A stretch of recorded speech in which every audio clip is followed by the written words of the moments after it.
Yen Pandhawa kuwi anake sapa? Pandhawa kuwi anake Prabu Pandhu. Prabu Pandhu kuwi sapa? Prabu Pandhu kuwi sing nyedani Kanjeng Rama Prabu Tremboko. Apa ya kelakon kowe bakal suwita marang tedhaking mungsuh Harimbi? Tobat kosek lho Kakang, kosek. Sangertiku nggone Prabu Tremboko Kanjeng Rama kuwi perang karo Prabu Pandhu ki merga saka panggasa ing Patih Sengkuni Patih Harya Suman. Monggo antaraning Prabu Tremboko lan Prabu Pandhu kuwi ora ana rasa memungsuhan. Nalika semono rak ya sedane seda sampyuh tegese Prabu Tremboko ramaku kuwi seda Prabu Pandhu ya ora antara suwe binanjut dening para dewa. Kakang mbok aja ana rasa memungsuhan to Kakang. Pandhawa ora ngerti kentangipun nglakon anak-anak Prabu Tremboko ya ora ngerti pojok blareting kahanan mbok ya wis saiki ayo rukun tembayatan manunggal traing Prabu Pandhu karo Trah Tremboko nyawiji dadi siji ora iso tobat aja ngono to Kakang. Nek sampeyan ngendika ora iso tegese aku ora bakal kelakon jauh karo Bratasena. Upama iya kudune pancen ngono. Pancen ngono piye? Kaya aja rabi karo Bratasena. Jalane apa? Aku ora mathuk, aku ora cocok, aku ora rujuk. Dasarku mergo aku isih mendem rasa sastra wirang sarta isih mendem lara ati kalawan para Pandhawa. Harimbi, yen kowe rabi karo Bratasena padha karo kowe ngorek-orek raine wong gerang kaya aku ora bakal ilang selawase urip. Kowe ora iso gawe marem karo wong tuamu dhewe Prabu Tremboko sing seda jalaraning Prabu Pandhu. Aja nganti kowe rabi karo Bratasena. Kowe matura kepengin rabi karo anak ratu ngendi? Tak lamarke, tak unggah-unggane wong lanang mau supaya gelem rabi karo adhiku wedok.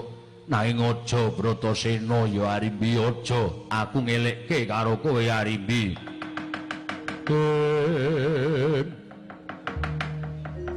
Wanodya yutama ngambar arum gembrang-gembrang ngandika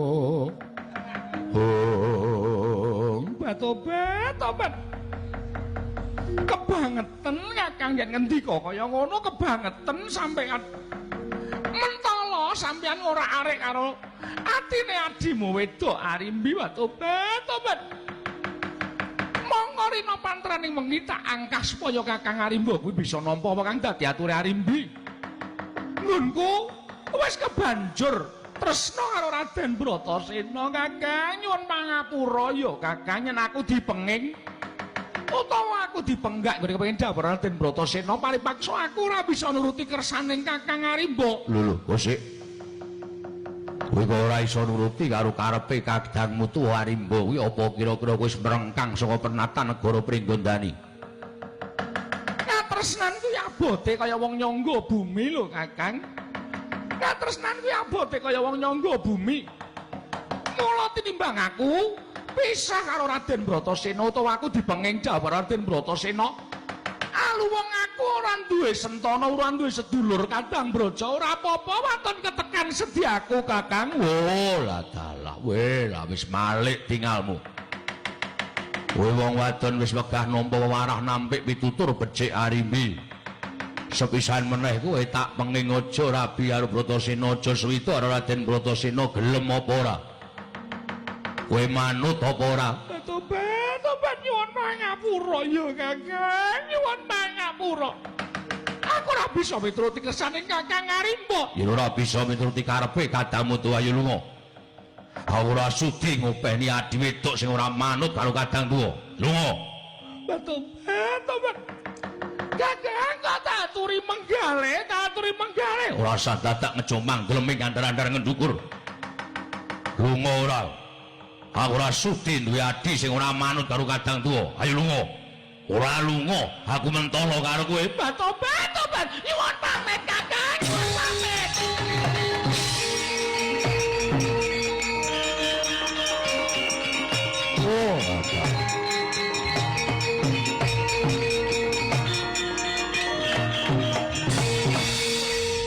Oh, adikku di Harimbi. Ora iso maca karo legetaning penggaliing pun Kakang kowe.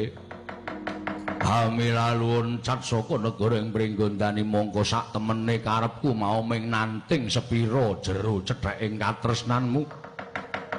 Ning jebul merga wis kebak rasa tresna wekasan kowe ora iso metung kangge nganggo nalar sing ganep nganggo pikiran sing wening. Oh lah dalah. Ya, kowe adikku wedok siji-sijine. Bratasena aja enak-enak kapi enak lungguhan sila tumpang kendangan dengkul nampa paswitaning wong wadon. Nek kowe arep mengku garwa adikku, kowe arep ngepek adikku Arimbiayo. Paribasane satriya kudu wani bedah negara mboyong